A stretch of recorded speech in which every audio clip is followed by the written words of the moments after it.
जालन्याचे माजी मंत्री तथा विद्यमान आमदार बबनरावजी लोणीकर व भाजपा प्रदेश सचिव राहुल लोणीकर यांच्या नेतृत्वाखाली नेर सेवली सर्कलमधील कार्यकर्त्यांनी आणि नागरिकांनी सदस्य नोंदणी मोहिमेमध्ये सहभागी होऊन मोठ्या प्रमाणात भाजपचे सदस्यत्व नोंदणी करावे असे आवाहन भाजपा महिला जिल्हाध्यक्ष जिजाबाई जाधव तसेच किसान मोर्चाचे जालना जिल्हाध्यक्ष तथा कृषी उत्पन्न बाजार समितीचे संचालक ज्ञानेश्वर शेजूळ यांनी उपस्थितांना केले आहे। खांबेवाडी येथे भाजपा सदस्य नोंदणीच्या अनुषंगाने कॅम्प आयोजित करण्यात आला होता।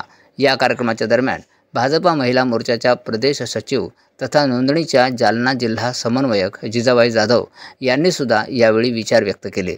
त्या बोलताना म्हणाल्या की केंद्र व राज्य सरकार व आमदार बबनराव लोणीकर यांनी परतूर विधानसभा मतदारसंघातील बंजारा समाजाच्या वाड्यावर आणि वस्त्यांवर सर्व प्रकारचे विकास कामांचे नियोजन करून तळागाळातील लोकांच्या सर्वांगीण उन्नतीसाठी काम केले आहे। म्हणून नागरिकांनी मोठ्या प्रमाणात भाजपचे सदस्यत्व स्वीकारावे असे आवाहन केले आहे। भाजपा किसान मोर्चाचे जिल्हा सरचिटणीस राजेश राठोड आणि भाजपा निष्ठावंत कार्यकर्ते किशोर चव्हाण यांच्या नियोजनाखाली आज या कार्यक्रमाचं आयोजन करण्यात आलं होतं। त्यावेळी ज्ञानेश्वर शेजूळ बोलत होते। पुढे बोलताना ज्ञानेश्वर शेजूळ म्हणाले की भारतीय जनता पक्ष हा जगात नंबर 1चा सदस्य संख्या असलेला पक्ष आहे। तसेच केंद्र व राज्य